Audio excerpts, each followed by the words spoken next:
Chers étudiants, bonjour. Nous reprenons notre cours sur les méthodes stratigraphiques dans le cadre du module de stratigraphie paléogéographie du semestre 4 de la filière Sciences de la Terre et de l'Univers.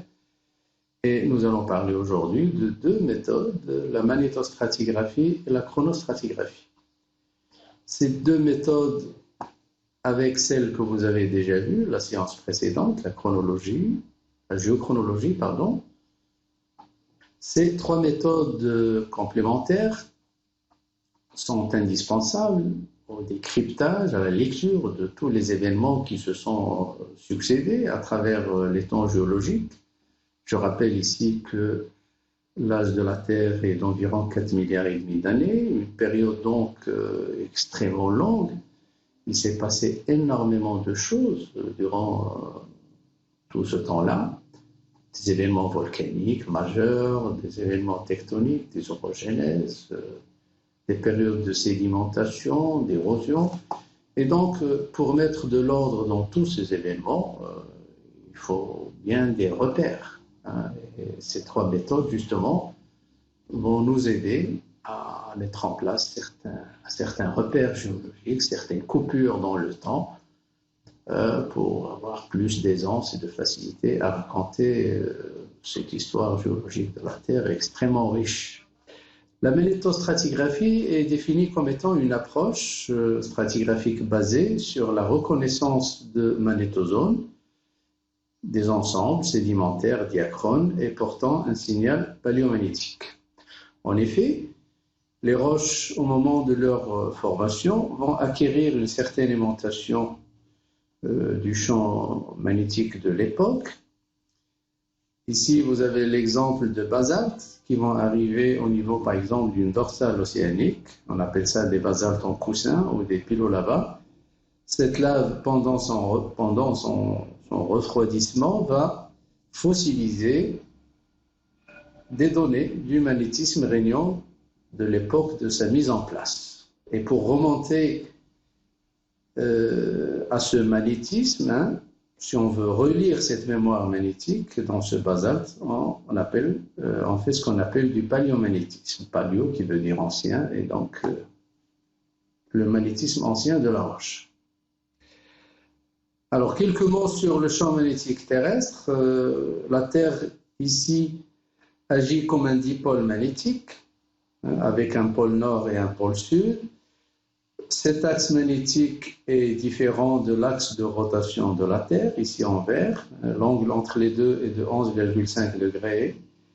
Et on s'est toujours posé la question, d'où vient ce magnétisme terrestre? Quelle est son origine? Alors, les scientifiques pensent que l'origine vient du noyau, et plus précisément du noyau externe. Sur cette coupe du globe terrestre, en allant de l'extérieur vers l'intérieur, vous avez la croûte, le manteau, avec sa partie supérieure et inférieure, et le noyau avec également ces deux parties, le noyau externe qui est liquide et la graine qui est solide, riche en fer et nickel. Alors, dans ce milieu liquide, il y a des mouvements de convection qui vont produire de l'électricité, et c'est cette électricité qui serait responsable de la production de ce champ magnétique tout autour de la Terre. Alors, ce champ magnétique a une importance capitale pour la vie sur Terre, puisqu'il nous protège des vents solaires. C'est un véritable bouclier. Ici, vous avez les vents solaires qui s'échappent du Soleil et qui vont se déplacer un peu dans l'univers. Et heureusement qu'il y a ce bouclier qui va arrêter leur progression vers le globe terrestre. Cette protection n'est pas totale, puisqu'au niveau des pôles, ils arrivent à pénétrer ces vents solaires et ça donne des phénomènes extraordinaires qu'on appelle les aurores boréales ou les aurores polaires, qui sont l'attraction de beaucoup de touristes. Les paramètres du champ magnétique. Un champ magnétique, c'est représenté par un vecteur avec ses trois dimensions. On définit son intensité qui est donnée en Tesla. Ce terme relatif au géophysicien croate qui a découvert cela, Nikola Tesla. Cette intensité est négative dans l'hémisphère sud et positive dans l'hémisphère nord. On parle aussi d'inclinaison, c'est l'angle que fait le vecteur champ magnétique et avec le plan horizontal. La valeur de cet angle varie en fonction de la latitude. Elle est de l'ordre de 90 degrés au pôle et de 0 degré à l'équateur. Vous avez ici la correspondance entre les deux. Tangente I est égale à 2 tangente L. Et enfin, la déclinaison, c'est l'angle fait par le méridien magnétique et le nord géographique. Elle est positive quand la mesure est à droite et négative dans l'autre sens.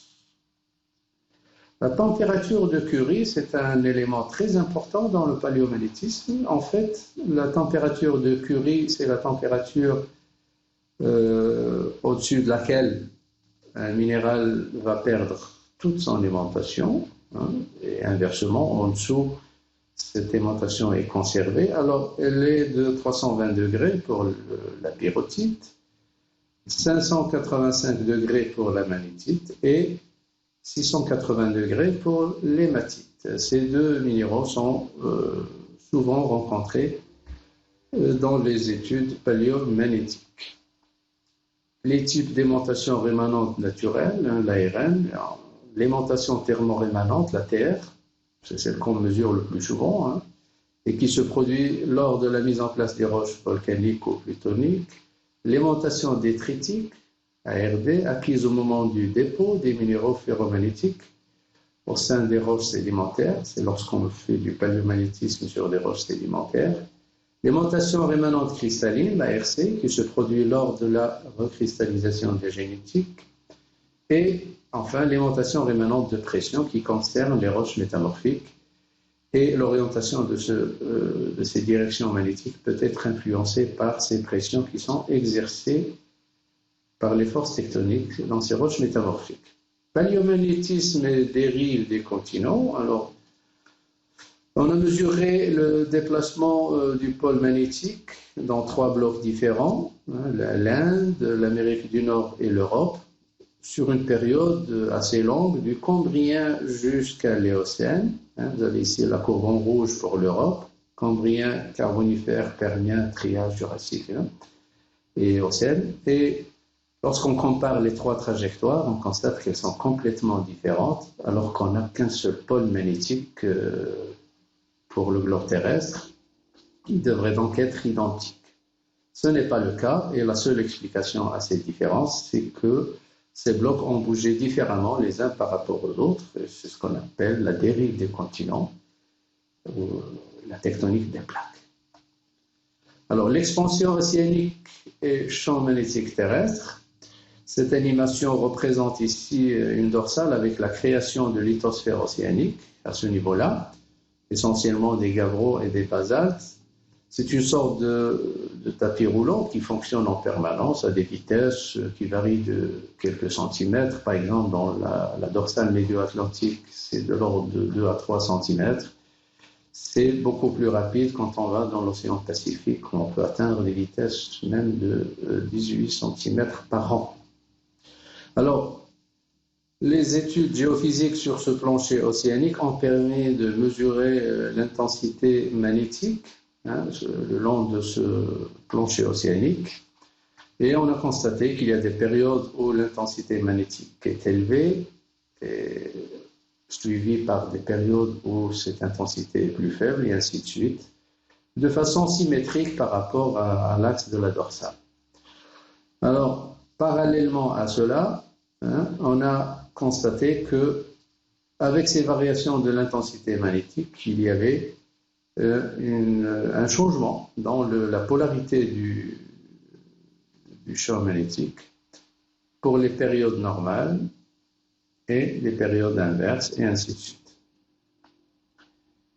Alors, cette inversion du champ magnétique terrestre a été étudiée en détail pour, on va dire, les 5 derniers millions d'années par ces 2 personnes qui étaient les pionniers à s'attaquer à cette problématique. Bernard Grünes, un géophysicien français, et Matuyama, un japonais.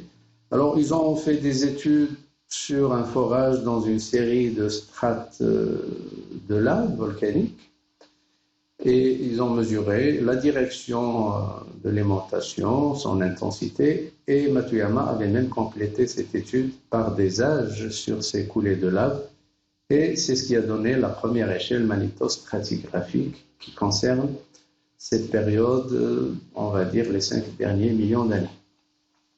Alors, ces deux géophysiciens ont permis d'identifier des périodes où la polarité du champ magnétique est normale, par exemple cette dernière période. Nous sommes toujours dans cette période normale, la magnétozone brunette.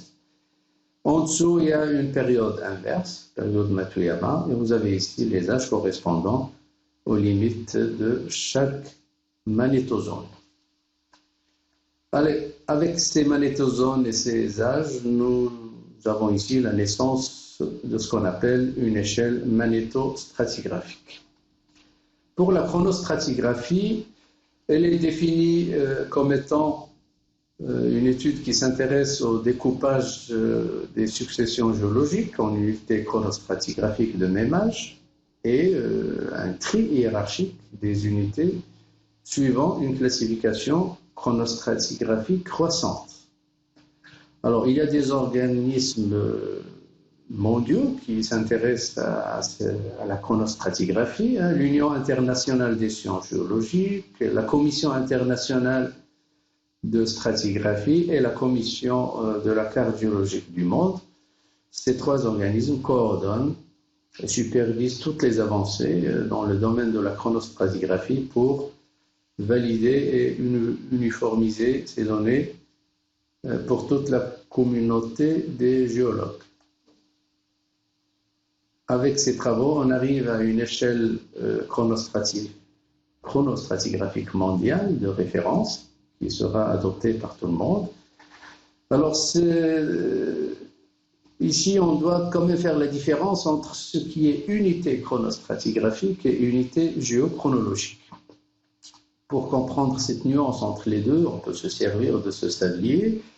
Le temps écoulé pour former une strate ou un ensemble de strates, c'est l'unité géochronologique, et les sédiments déposés pendant cette période constituent ce qu'on appelle une unité chronostratigraphique. Vous avez ici un tableau qui donne cette correspondance entre les termes chronostratigraphiques et les termes géochronologiques. Pour les étages, par exemple, on a un âge, petite tranche d'âge, quelques millions d'années. Pour une série, c'est l'époque, avec une période un peu plus grande, 15 millions d'années. Pour les systèmes, c'est des périodes, de 20 à 70 millions d'années. Pour les érathèmes, c'est les ères, avec de longues périodes. Et on arrive finalement aux éonothèques, qui sont des géants, et qui regroupent plusieurs millions d'années, on va dire. Alors, si on prend l'histoire géologique de la Terre, la Terre a un âge d'environ de 4,6 milliards d'années. On peut distinguer 4 éons, l'AD1 de 4 milliards 600 millions d'années à 4 milliards, l'Archéen de 4 milliards à 2 milliards 500, le Protérozoïque de 2 milliards 500 à 541 et enfin le Phanérozoïque qui a commencé depuis 541 millions d'années jusqu'à aujourd'hui. Le Phanérozoïque, c'est la période la mieux connue parce qu'il y a eu un développement extraordinaire des formes de vie depuis le début ici. On appelle ça l'explosion cambrienne. Et par contre, on a très peu d'informations sur ces périodes lointaines de quelques milliards d'années. Alors, le Phanérozoïque est découpé en paléozoïque, mésozoïque et cénozoïque. On adoptait avant les appellations l'ère primaire, secondaire et tertiaire. Ces termes sont pratiquement abolis et on utilise plutôt paléozoïque, mésozoïque, cénozoïque qui regroupe aussi le quaternaire. En dehors du phanérozoïque, on peut regrouper tous ces éons, ADN, archéen, protérozoïque, en un seul terme, le précambrien. Alors, l'histoire de la Terre a connu certaines coupures, on appelle ça des crises biologiques, qui vont servir aussi à mieux identifier les périodes et à mieux caractériser cette charte chronostratigraphique. Ici, on a la crise à la fin du Crétacé, avec la disparition de pratiquement 50% des organismes marins. Beaucoup d'espèces de trilobites avaient disparu à cette époque. Une autre crise biologique majeure, c'est le passage du Permien au Trias, à la fin de l'ère primaire, la fin du Paléozoïque. 95% de la faune marine est pas loin de 70% de la faune terrestre. Et la troisième crise majeure, c'est le passage Crétacé-Tertiaire, connu par la crise Catée, qui a vu la disparition des dinosaures, des nautiles, des ammonites, et tout un cortège d'espèces. Alors, tous ces travaux ont permis d'élaborer ce qu'on appelle une charte chronostratigraphique internationale. Ici, vous avez l'exemple de celle qui a été éditée en 2014. C'est une charte qui est évolutive, elle change très souvent en fonction des découvertes récentes validées par les organismes qu'on a vus précédemment, notamment la Commission internationale de stratigraphie. Alors, cette charte est découpée en deux parties. La partie qui concerne tout ce qui est avant le phanérozoïque, avant le cambrien, on va dire, le précambrien, et cette partie-là, des 540 millions d'années, on va dire. Elle commence là, et on se déplace vers la gauche, vers les périodes les plus récentes, et vous voyez que le cénozoïque ici, le tertiaire avant, regroupe aussi le quaternaire. La notion de stratotype d'unité. Au niveau international, un stratotype d'unité est un affleurement ou un ensemble d'affleurements considéré comme type, référence ou étalon d'un étage géologique donné. Vous avez ici l'exemple du stratotype de l'étage toarcien, c'est du Jurassique inférieur. C'est un affleurement qui a été défini par sa richesse en ammonites. On a donc défini ce qu'on appelle des biozones d'ammonites. Ici, une étude extrêmement détaillée des espèces de ce contenu fossilifère d'ammonites. Un autre stratotype d'unité très connu, le stratotype du Lutétien, c'est la falunière de Grignon dans le bassin parisien. Lutétien par rapport à l'appellation de Lutèce. Paris était appelé Lutèce du temps des Romains. Vous avez ici l'affleurement lutétien avec 800 espèces de mollusques, une grande richesse de fossiles, et c'est ce qui caractérise toujours les stratotypes, justement. Alors, ce site est connu depuis bien longtemps. Il avait déjà connu la visite ou une excursion géologique lors du Congrès international du 22 août 1900. Un troisième exemple, le stratotype de l'étangien, limite Trias-Jurassique, était identifié en 1864 par un géologue suisse. Ici, vous avez le passage Trias-Jurassique. L'étangien, c'est vraiment l'extrême base du Jurassique. Très riche en fossiles, de nombreux fossiles lumachelles, bivalves, gastéropodes, et ça constitue actuellement une réserve naturelle avec des circuits protégés pour ne pas abîmer ce patrimoine géologique international. Alors, différents stratotypes peuvent être identifiés. Un stratotype composite, c'est un stratotype composé de plusieurs fragments dont l'ensemble forme le stratotype de référence. Un parastratotype défini en même temps et dans la même région que le stratotype de référence afin de compléter l'information donnée par ce dernier. Un hypostratotype défini dans un autre bassin ou dans un autre faciès que le stratotype d'origine. Et enfin, un néostratotype, c'est carrément un stratotype qui va remplacer un ancien stratotype. Et si la localisation originelle est toujours retenue comme référence internationale, elle devient holostratotype. Alors passons à d'autres limites maintenant pour cette charte chronostratigraphique. Ce sont ce qu'on appelle les points stratotypiques mondiaux, les PSM, ou Global Boundary Stratotype Section Endpoint, les GSSP. Ce sont des limites stratigraphiques pour les étages. Sur une charte chronostratigraphique, vous voyez ici cette colonne GSSP, c'est représenté par ces sortes de clous jaunes qu'on appelle les clous d'or. Et ça caractérise une certaine limite entre deux étages. Alors, ces clous d'or sont plantés au niveau des affleurements pour marquer vraiment le passage entre deux étages. On appelle ça des clous d'or par rapport à leur valeur, bien sûr. Ici, vous avez un exemple réel d'un clou qui est placé sur le terrain. Le Toarcien, c'est une localité où on a bien marqué la limite entre le Toarcien et l'étage en dessous ou au-dessus. Pour cela, j'ai pris quelques exemples marocains. Nous avons quand même une géologie qui est très très riche et sur une période assez longue. L'histoire géologique du Maroc est de 3 milliards d'années à peu près, avec des terrains à 3 milliards de l'Archéen ici dans le Sahara marocain, de la dorsale Ribat, et après on a tous les âges possibles jusqu'à l'actuel. Le premier exemple que je donne, c'est celui du passage tortonien-messinien, ici, le tortonien messinien. Il se trouve dans la région tout près de Rabat, dans ce qu'on appelle le site de Oued Akrache. Il a été identifié à partir de foraminifères planctoniques et de nanofossiles calcaires.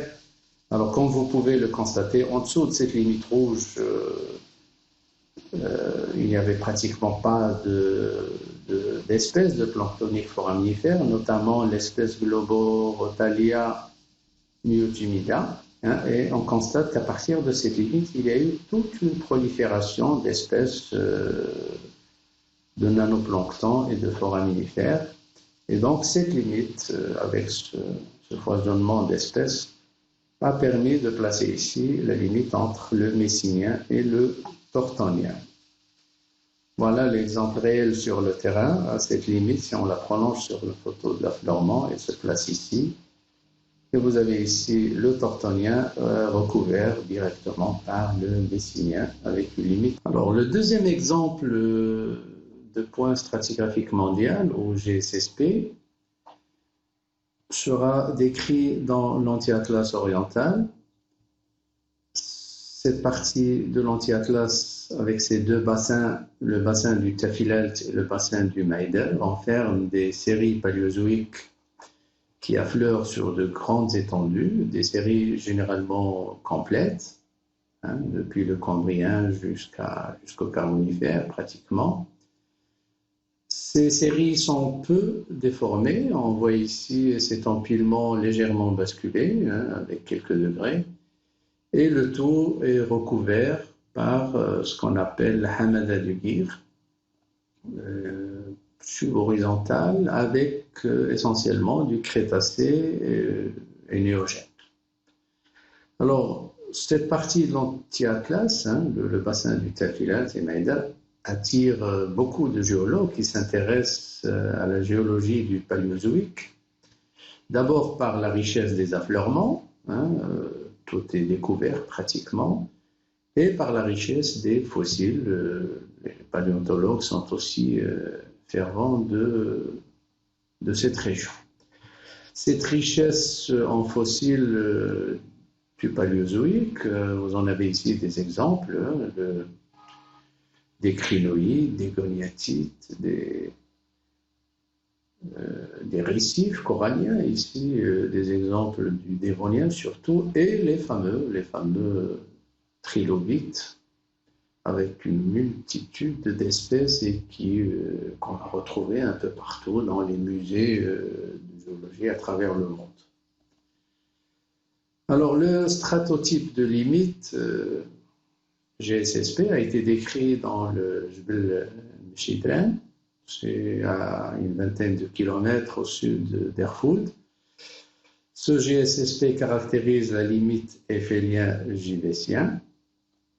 Bien évidemment, les critères sont toujours d'ordre paléontologique. On constate ici la disparition d'espèces de goniatites lors de ce passage. Et de l'autre côté, apparition de nouvelles espèces de conodontes à partir de cette ligne rouge, justement. Voilà une image réelle de cette limite entre eiffelien ici en bas et le givessien en haut. Sur ces deux exemples marocains, j'arrive à la fin de cette séance. Je vous souhaite bon courage pour la suite, une bonne fin d'année et un bon confinement. Merci de votre attention.